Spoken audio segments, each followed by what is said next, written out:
Saludamos con el antropólogo Santiago Pérez. Él es el director de la encuestadora Clima Social.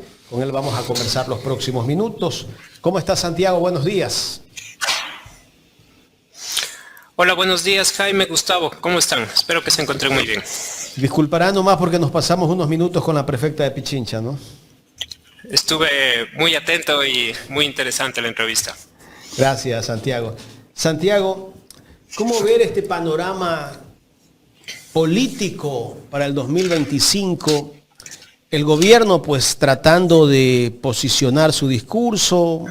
Hemos visto que esta semana hicieron una entrevista donde se conectaron 200 radios. Al parecer, mucha gente dice que es la preocupación que tiene el presidente, que lo obligó a hacer este tipo de conversatorios con radios o con periodistas amigos que no lo vayan a cuestionar, tanto así que allí intervenía casi como entrevistadora a la secretaria de Comunicación. ¿Qué criterio merece esto? ¿Esto lo hace tal vez por la baja de credibilidad que tiene en este momento? Bueno, yo diría que principalmente es un comportamiento completamente lógico tratándose de un presidente candidato, porque eso es lo que tenemos, ¿no es cierto?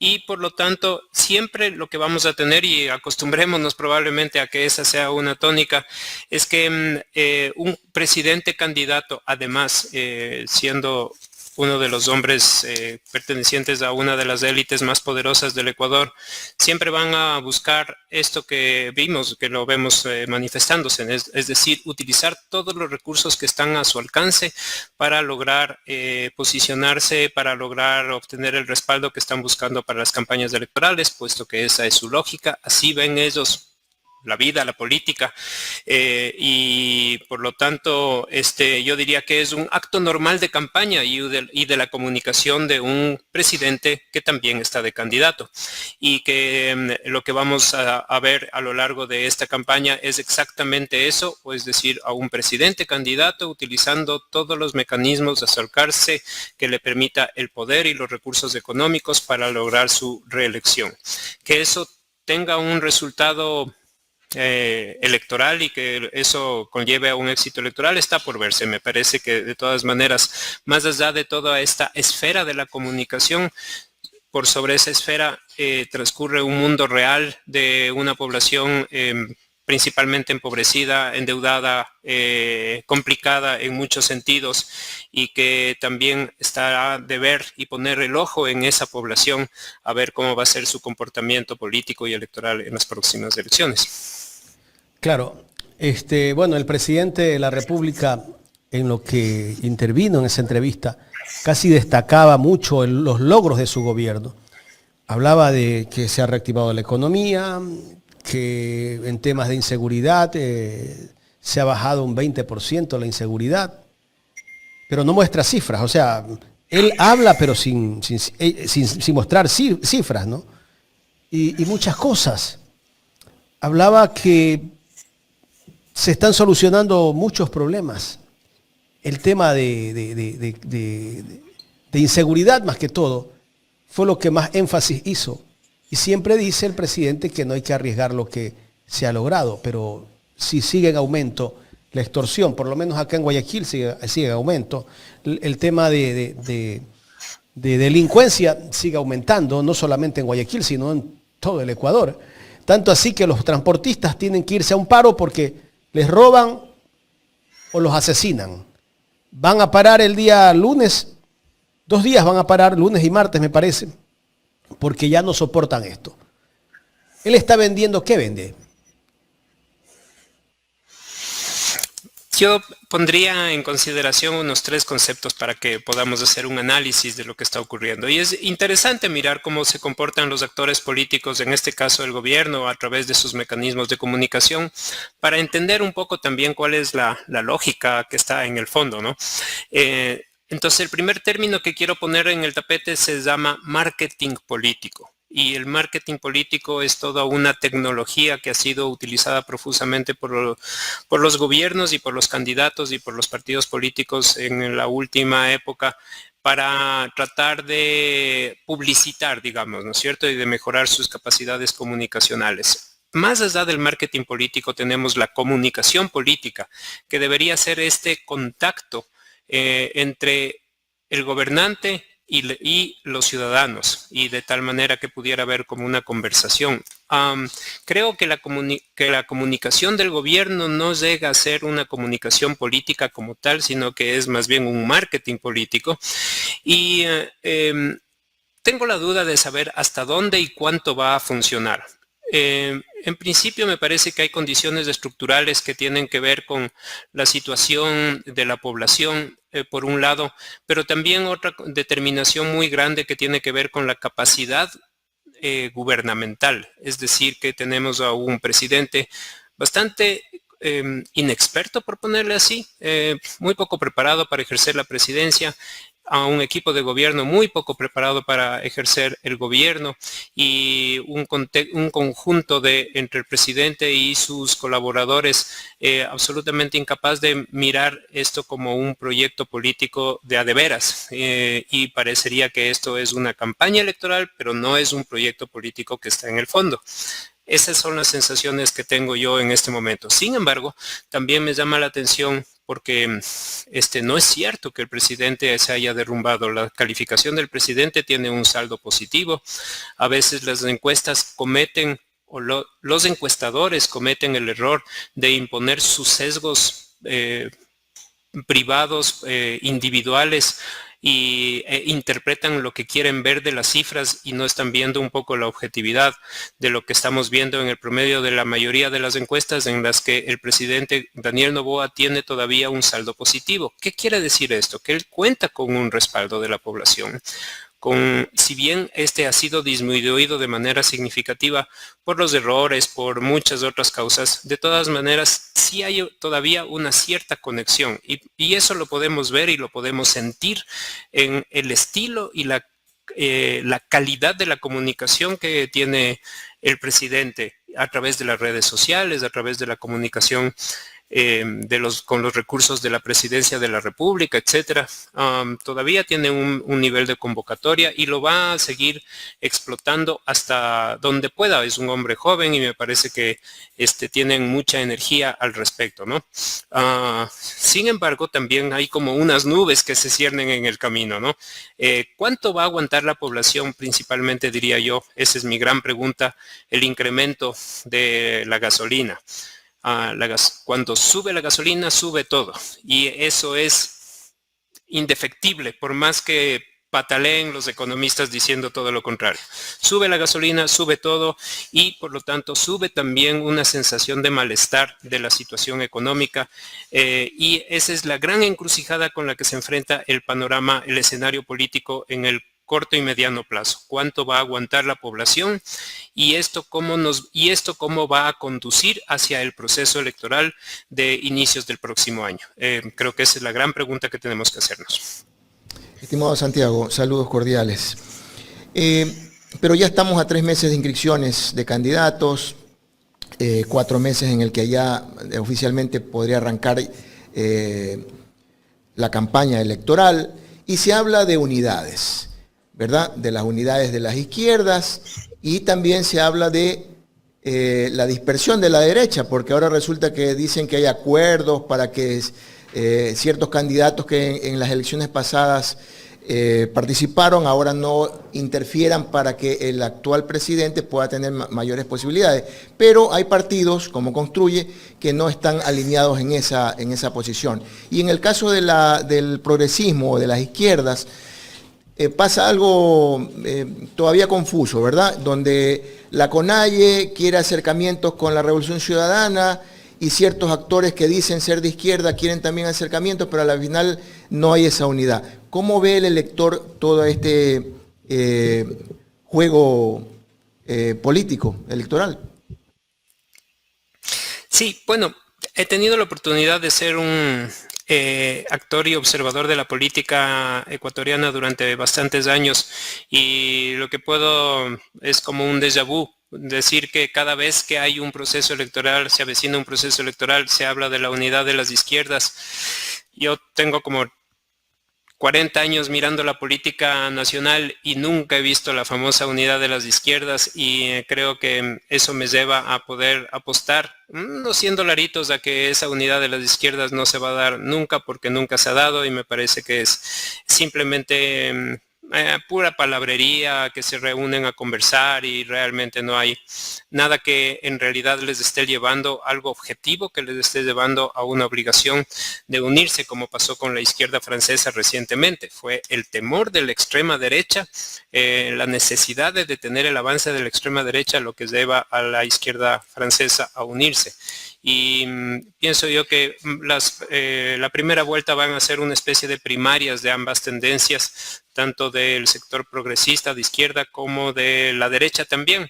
La derecha se caracteriza por estas múltiples fraccionamientos que han sido normal también en la política ecuatoriana durante todos estos años, y que nos hablan de una derecha que tiene múltiples intereses y también raíces socioeconómicas, se podría decir, ¿no es cierto? Tenemos un área más comercial, financiera o algo así en la costa, mientras que tenemos un área más también tal vez industrial en la sierra.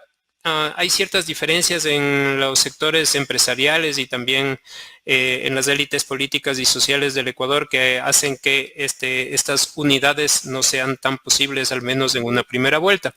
En la segunda vuelta, si en el caso de haber una segunda vuelta, esta opera como una suerte de catalizador y de unificador de las tendencias y de las visiones, y eso es lo que ha venido ocurriendo en los últimos al menos 2, 3 grandes procesos electorales que hemos tenido en el Ecuador. Y creería yo que también vamos hacia ese camino, ¿no? En este momento, en el escenario político, creo que tenemos al menos 3 grandes bloques, tendencias, no sé cómo llamarlas exactamente. El primero es de un gran bloque, de una enorme masa, digamos, de la población que está completamente indecisa, desinformada, desinteresada, apática, lejana de la política, que representa casi 4 de cada 10 electores en este momento. Tenemos la fuerza en sí misma del presidente candidato, que eso es algo muy importante a tomar en cuenta, y también tenemos al menos una organización política que tiene una presencia política nacional poderosa y que está anclada a un firme liderazgo como es la de Rafael Correa, que es la Revolución Ciudadana. Me parece que eso es lo que podemos contar en este momento. Y en el escenario, me pueden mencionar todos los nombres que se han dicho en los últimos 20 días, 10 nombres tal vez, y yo le voy a decir automáticamente, tiene menos del 5% de intención de voto, porque no tenemos realmente unas candidaturas emergentes en ese sentido, y todavía está mucho por verse si es que alguna de esas pequeñas candidaturas que vemos en este momento tiene alguna posibilidad de emerger. Y en ese sentido, Santiago, ¿habrá sorpresa como la elección pasada que nadie apostaba por Daniel Noboa y terminó siendo presidente de la República? Casi seguro que sí, porque así es el Ecuador en la actualidad. Tenemos a una población muy poco afincada, muy poco alineada con corrientes, con orientaciones políticas determinadas. Los propios electores suelen cambiar de opinión de una elección a otra, o a lo largo de la campaña pueden ir cambiando de decisión. Y por lo tanto yo creo que tenemos que estar como listos, preparados para enfrentar algunas sorpresas que se pueden producir faltando inclusive varias semanas o varios días antes de las elecciones. Y por lo tanto lo que me parece que es muy pertinente en este momento es comenzar a hacer un análisis lo más profundo posible del escenario y comenzar a mirar cómo se van comportando las tendencias, ¿no? Hasta que no tengamos candidatos definitivos también no sabemos cómo se estructura la papeleta, porque no es lo mismo una papeleta de 9 que de 16 candidatos, y por lo tanto eso cambia mucho las cosas. Vamos a ver qué es lo que pasa.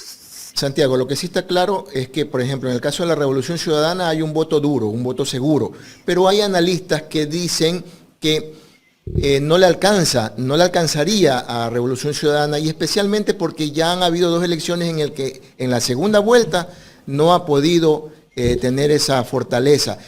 A eso me refiero cuando el tema de la unidad es necesario o no para esta elección, que la Revolución Ciudadana tenga apertura.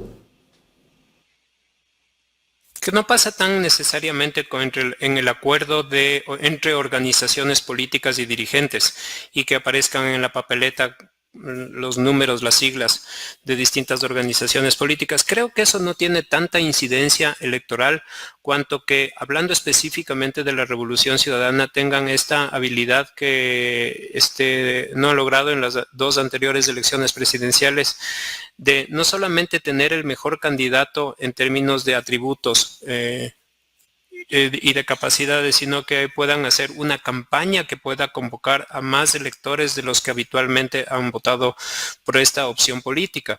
Y me parece que ese es el gran reto que enfrenta la Revolución Ciudadana. ¿Cómo pueden conseguir un poco más de votos? Siento que las precandidaturas actuales de la Revolución Ciudadana pueden ser un poco mejores o no, pero esa pequeña diferencia se va a mirar realmente en el desempeño de la campaña. Es decir, si es que él o la candidata de la Revolución Ciudadana tiene una buena capacidad de conexión con la gente a través del contacto directo, con lo que se hace en una campaña, ¿no? La gira, el contacto directo con los electores, tiene un buen desempeño a través de las redes sociales y de los medios de comunicación, y también un punto importantísimo que demuestre una capacidad y una solvencia importante durante el debate, que me parece que eso va a ser determinante. Entonces, pienso que también una posibilidad está planteado dentro de la mesa de que la Revolución Ciudadana pueda tener un resultado favorable dadas estas condiciones, es decir, si logran tener una candidatura que pueda converger un poco más apoyos de los que han tenido normalmente y pueden tener un desempeño en la campaña con una campaña nueva, innovadora, que les permita sumar nuevas, diferentes formas de apoyos y de electores, principalmente de los jóvenes que están muy distantes de estas viejas formas tradicionales de la política. Para darle paso a mi compañero Jaime de la Cruz, el marketing, decía usted, Santiago, que es importante, y este marketing que se ha manejado en el tema de la justicia o de la persecución política, para ser más específico, sigue siendo la mejor carta a apostar de cualquier gobierno. Sí. Y ahí yo llevaría un poquito más que el marketing, en realidad es la construcción mediática de un enemigo. Y me parece que eso habla más bien de cuando si tomáramos el pulso y los signos vitales de nuestro estado democrático como país, veríamos que este es un tema en donde hay una patología muy nociva, ¿no? La construcción de un enemigo político y el haber asignado a ese enemigo político todo lo malo, todo lo negativo, y el juego que hacen los medios de comunicación en la construcción de ese juego, de ese malo político, me parece que es muy pernicioso porque exacerba la polarización, exacerba también el maniqueísmo, es decir, mirar todo como si fuera blanco o negro, los buenos contra los malos, y la vida no es así, sabemos, ¿no? Entonces, yo siento que hay mucho de esta construcción mediática muy perniciosa en los alrededores de muchas figuras políticas que no han podido librarse en ese sentido, ¿no? Yo me quedé pensando, por ejemplo, yo no hubiera hecho realmente no lo hubiera hecho así como encuestador, pero vi que se había publicado una encuesta a propósito de quienes aprueban que el gobierno haya ingresado a la Embajada de México a sacar a Jorge Glass. Creo que el reflejo de ese resultado es exactamente eso, cómo se fue construyendo una imagen de una figura mirada como corrupta, malévola y que está cargada de negatividad hasta el punto de desear con odio que algo malo le pase, ¿no? Y eso es lo que vemos en las manifestaciones y también en la vocería de algunos medios de comunicación, de algunos comunicadores, cuando se refieren, por ejemplo, a una persona que tiene todos sus derechos, como es Jorge Glass. Y se ha construido eso de una manera tan perniciosa que hasta lleva a que las personas justifiquen una acción abiertamente ilegal e inconveniente para el país con tal de poder sacar a esta persona y llevársela a la cárcel, ¿no? ¿Tú crees que los grandes medios de comunicación tienen, tienen cierta definición política en este país. Sí, absolutamente. Y además son bueno, como lo somos todos en parte, pero en buena medida también los medios de comunicación y algunos de sus voceros, en llevar esta polarización a un punto en el que han ocasionado dos cosas. Primero, que los actores políticos lleguen a tal nivel de confrontación que es casi imposible pedirles que construyan verdaderos acuerdos políticos nacionales, y en consecuencia a que tengamos una población cada vez más desgastada, más alejada de la política y con una menor credibilidad hacia las organizaciones políticas y poco a poco hacia las instituciones del sistema democrático. Es un proceso muy pernicioso en el que estamos viviendo, y que eso tiene que parar si no queremos que vaya a terminar en algo caótico que no podemos prever. ¿Y cuánto influye esta descalificación que hacen los grandes medios a líderes políticos, en este caso contra Jorge Glass, Rafael Correa y otros líderes? El caso del mismo Leonidas Issa, que también el nombre de Issa ante la sociedad a través de la descalificación que han hecho los medios también ha sido fatal. Sí, así es, y eso me permite recordar al menos dos puntos. Hace algún tiempo ya, luego del asesinato de Fernando Villavicencio, hicimos una pregunta. Me parece que no la divulgamos porque no queríamos exacerbar más lecturas equívocas al respecto. Si es que las personas veían que Rafael Correa tenía algún tipo de responsabilidad en la muerte de Fernando de Villavicencio, y dijo que sí, algo más del 20%. A pesar de que la mayoría dijo que no, ¿no es cierto? Más del 70% dijo que no es así, o que no sabía, o que prefería no responder también. Pero que haya casi un 20% de la población dispuesta a creer esta construcción mediática de que Rafael Correa tuvo algo que ver con la orden de asesinato de Fernando Villavicencio, y lo pongo así porque me parece que es muy importante que nos fijemos cómo estos mensajes de odio y de polarización van calando en determinados segmentos de la población, y probablemente en determinadas tipologías de personas que están más propensas a creerse ese tipo de mentiras de odio y exacerban ciertos comportamientos políticos y todo eso. Y eso ya lo vemos ahora en Europa consolidándose, ¿no? Con unos partidos de extrema derecha excluyentes, racistas, y eso no nace de la noche a la mañana, nace de todas estas construcciones que es muy importante enfrentarlas. Tal vez si es que algún día la izquierda tomara alguna decisión unitaria, debería ir por aquí, ¿no? De contener estas ideas xenofóbicas, de odio, de exclusión y de una mirada maniquea de la política, que lo único que nos está conduciendo es a una mayor polarización y bloqueo. ¿Y qué deberían de hacer estos líderes o estos partidos políticos de izquierda que terminan siendo descalificados de esa manera y que en el electorado afecta? El asesinato de Fernando Villavicencio prácticamente afectó que gane Luisa González, porque iba primero y podría haber ganado hasta en primera vuelta. Pero el mismo gobierno de ese entonces, Guillermo Lasso, salió ese mismo día, y algunos políticos acusar directamente que el correísmo había asesinado a Fernando Villavicencio sin ninguna prueba, y los medios amplificaban esa noticia. Sí, y ahí viene la primera reflexión con respecto a por dónde empezamos, por el tema de la comunicación política. El segundo punto que quería comentar también es cuando yo hemos medido la imagen, el nivel de conocimiento e imagen de Leonidas Issa. Tiene un alto nivel de conocimiento, pero un altísimo nivel de negatividad. Y cuando se les pregunta por qué usted no tiene una buena opinión o una opinión favorable de Leonidas Issa, nos dicen cosas como que busca destruir Quito, es terrorista, es violento.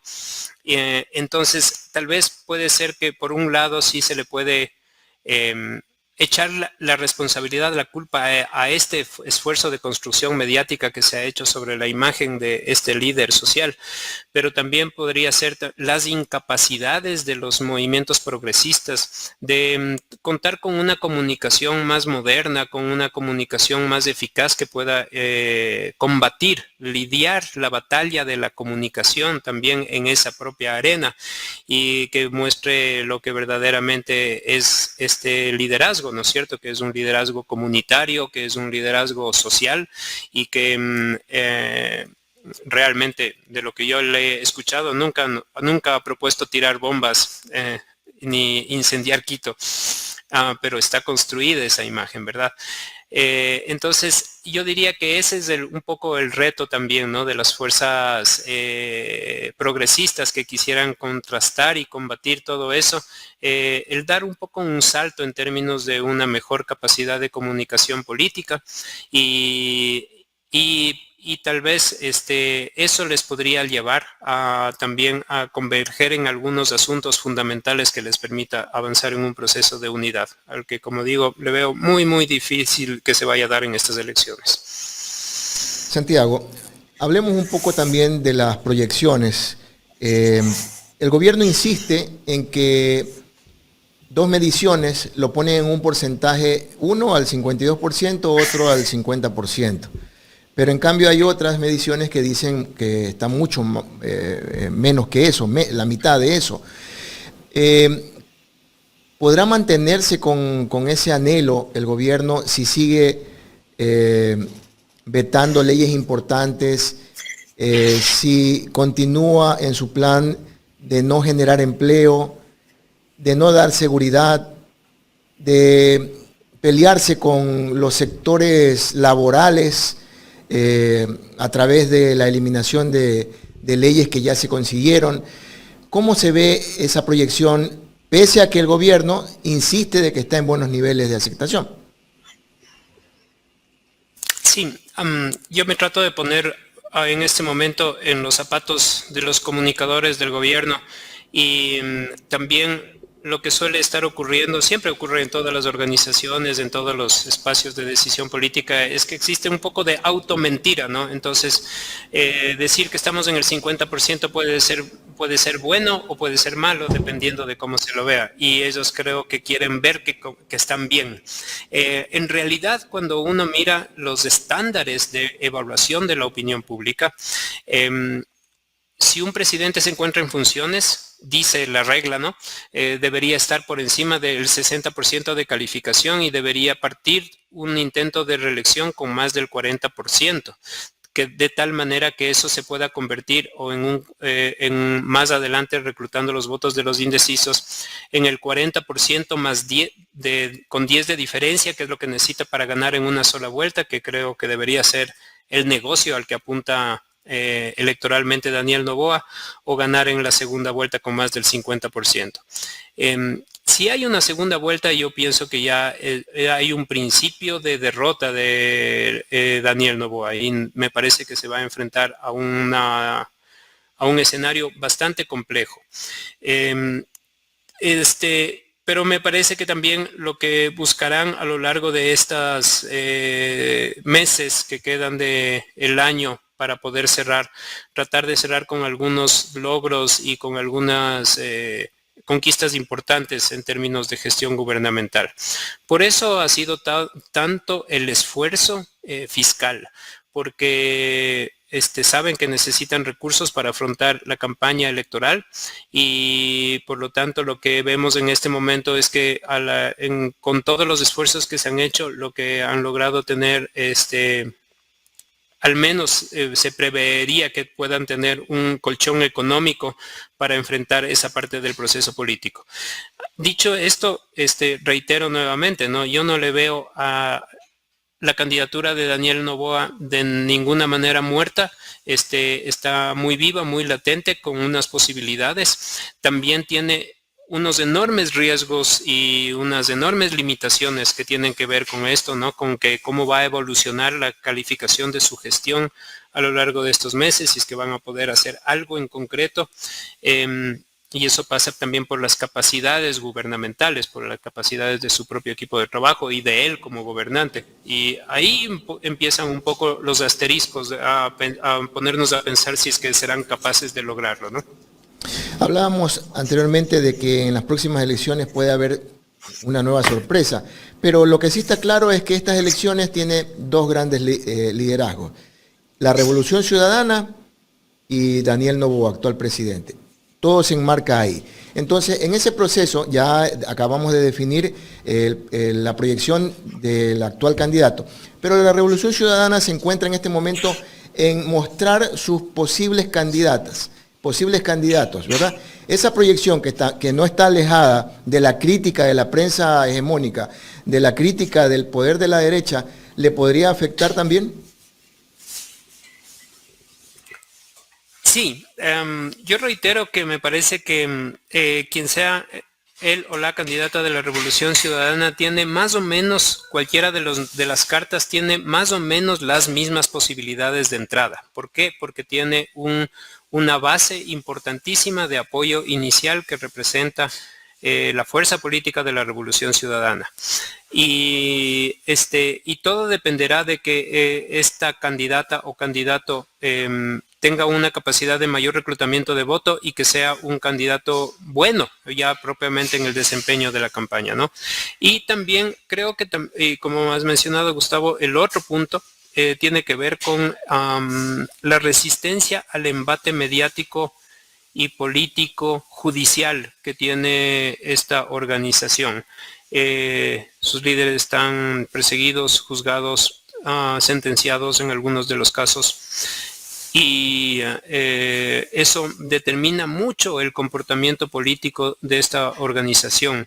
Y entonces, y también importa mucho lo que transcurre a través de la comunicación, de los medios de comunicación, de cómo se construyen los relatos a propósito de estos juicios, ¿no? Es algo interesante, pero que es una de las características de la política en la actualidad, ¿no? Cómo están entreverados la lucha judicial con la lucha política. Y eso es algo que vamos a ver a lo largo de todo este proceso electoral. Yo me esperaría más juicios, más allanamientos. Eso es terrible, ¿no? O sea, pensar que una fiscal general de la nación se convierte en un instrumento de la política y o de las campañas electorales, me parece que le hace muy mal al país. Y ojalá eso no llegue a ocurrir, pero no soy muy optimista al respecto. Yo siento que va a haber mucha fake, mucho ataque judicial, y que muchos de esos elementos van a ser parte de la conversación y del debate de la política durante esta campaña que se avecina. ¿Apoya el triunfo del progresismo en México, en Francia, el resurgir de Venezuela?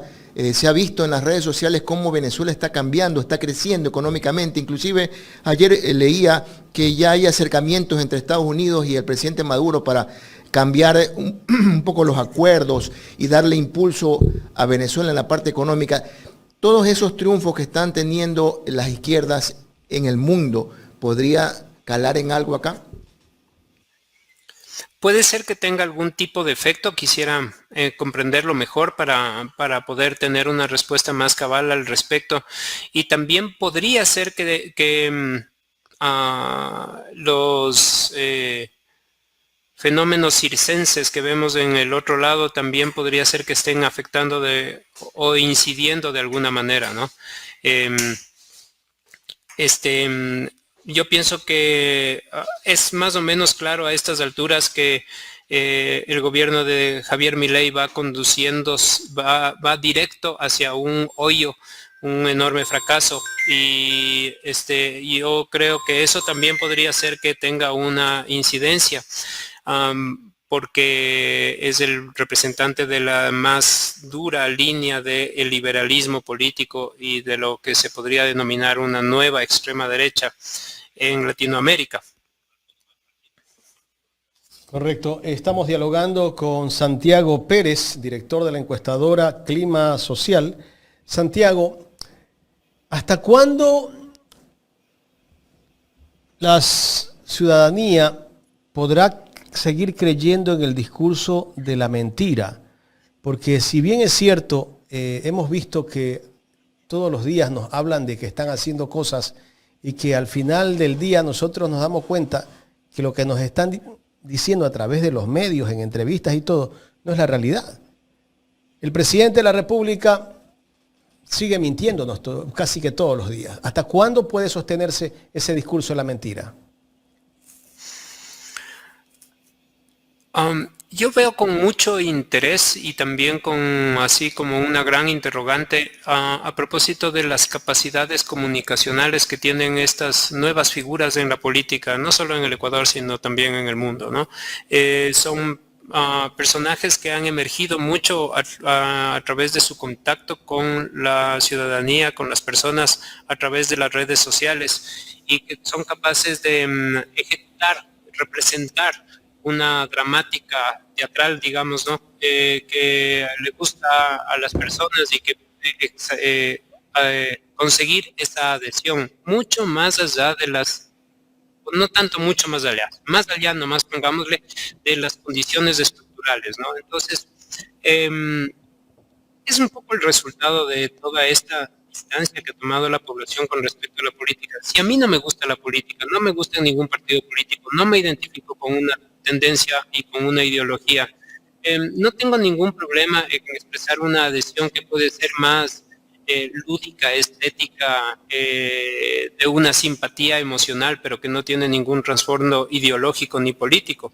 Creo que de alguna manera eso representa a Daniel Noboa y nos está hablando de un poco cómo funciona actualmente la política también, ¿no? Con estas sensaciones efímeras, transitorias, en las que yo puedo tener una adhesión hacia un liderazgo porque me cae bien, porque me parece simpático, porque la mujer es guapa.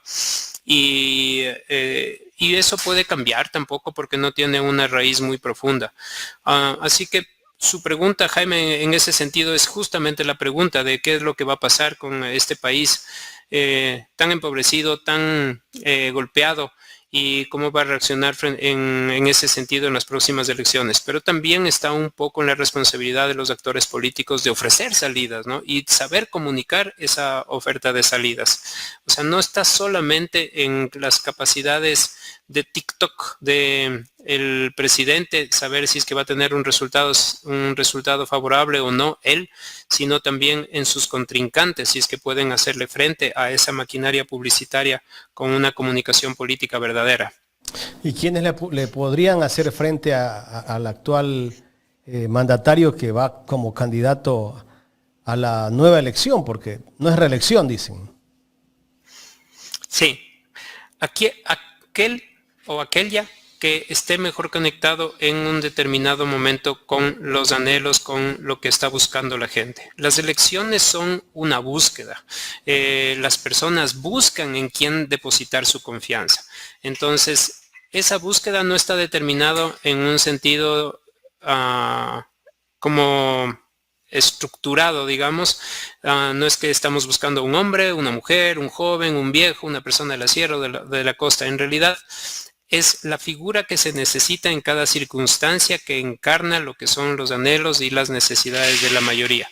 Y por eso es tan importante, en mi caso, por eso digo yo, la investigación social para comprender a las personas. No tanto comprender a los políticos, sino comprender a las personas que son las que van a tomar una decisión el día de las elecciones. Quiero regresar al tema. No hemos hablado contigo del tema del debate que tuvo el presidente de la República, pero en el debate el presidente de la República dijo muchas cosas que iba a hacer cuando llegaba a la presidencia de la República, si llegaba a ser presidente de la República. Una de ellas dijo que a los jubilados que ganaban menos del sueldo básico se los iba a equiparar al sueldo básico unificado. Hay gente que gana en este país $50, $100, y que toda esa gente iba a pasar a ganar $460, que es el salario básico unificado en este momento. ¿Qué más dijo? Que iba a solucionar el tema de este problema eléctrico, las crisis de energía que tenemos, que eso lo iba a solucionar. Y nos dijo también incluso sobre ese tema que el problema de la crisis energética en este país no es la generación, sino la transmisión de la energía. Así nos dijo el presidente de la República. O sea, el problema es para transmitir la energía. y esta semana lo volvió a ratificar en esa entrevista que tuvo en Radio Sucre. Dijo que el problema es la transmisión, que la generación no es el problema. No entiendo de qué nos habla y por qué no cuestiona el periodismo. Los que estaban ahí al frente de él no cuestionan eso. Y un sinnúmero de cosas. El presidente ha mentido a más no poder. En el mismo debate ofreció que no iba a subir el IVA. Cuestionó a Luisa González que iba a subir el IVA. Habló de los combustibles. Habló de que iba a arreglar todos los problemas. Y ahora se presenta nuevamente como el que puede seguir salvando al Ecuador y que no hay que arriesgar lo que se ha logrado. Sí, creo que a esta edad de los fatalismos, yo creo que ya no se puede esperar nada de esos medios de comunicación y han mentido, seguirán mintiendo toda su vida y creo que no tienen ni el más mínimo problema en también venderse al poder sin ningún escrúpulo, sin ningún problema, así que simplemente hay que hacerse la idea de que así ha sido y así será siempre.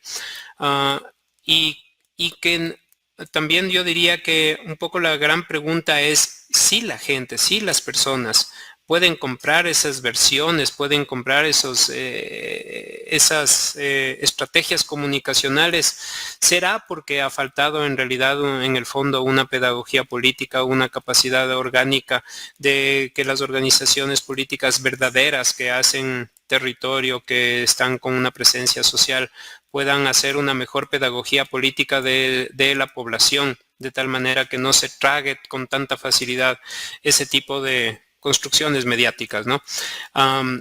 Entonces, yo pienso que eso es lo que vamos a tener, porque no hay ningún indicio de que eso haya cambiado. Los dos grandes enfermedades en este momento de la política que tienen que ver con esta construcción de mentiras en los medios de comunicación, por un lado, y la polarización marcada de odios, por el otro lado. Y creería que esos son los dos principales problemas que hay que enfrentar, pero que se deberían enfrentar con mucha inteligencia y con un proyecto y con un programa político de fondo que pudiera evitar. Si, he escuchado yo la pregunta que nos hacemos algunos, la pregunta de ¿por qué el Ecuador elige a millonarios? Primero a un banquero y ahora a un bananero.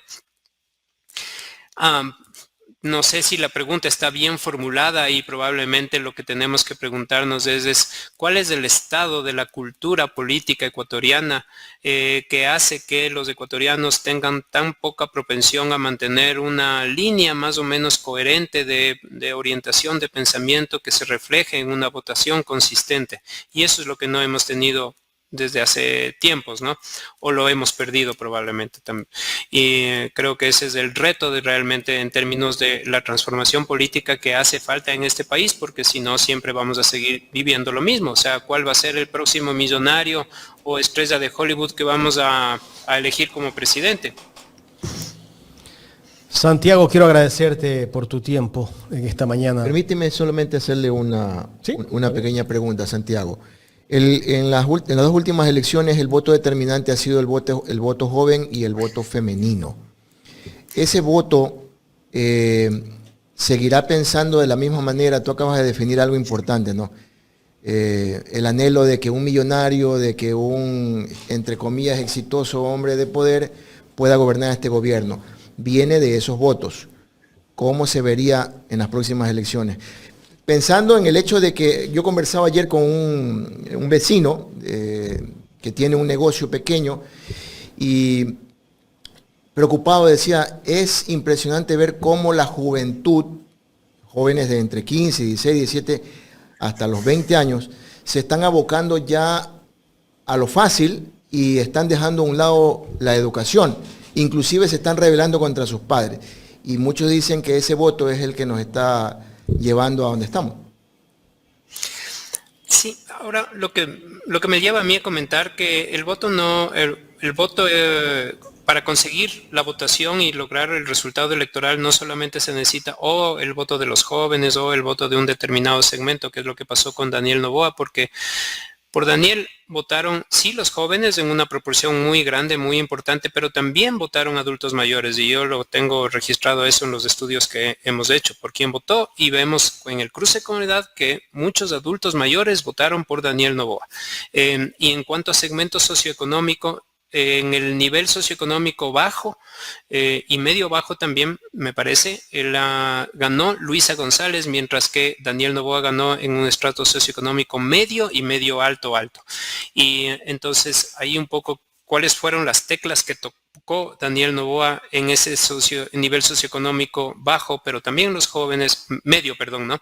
Pero también en los jóvenes, pero también de alguna manera capturó la atención de algunos de los adultos mayores.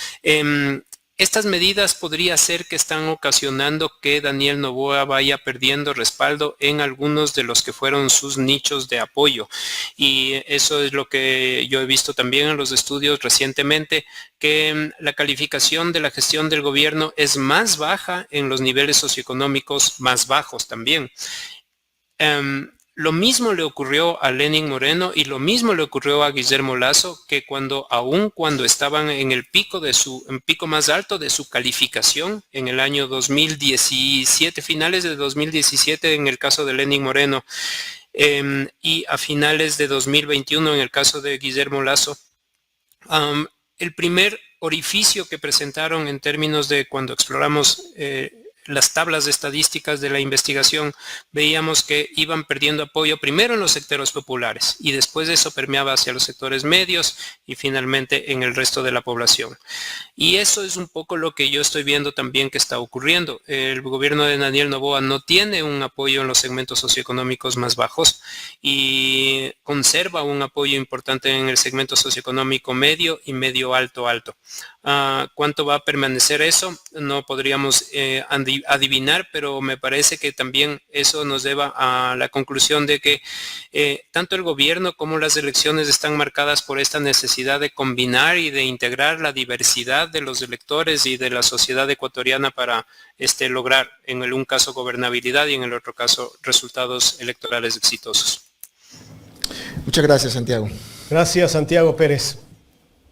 Muchas gracias, que tengan un buen día. Gracias a Santiago Pérez, director de la encuestadora Clima Social, conversando con nosotros en esta mañana aquí en Ecuador en directo en su espacio Los Especialistas.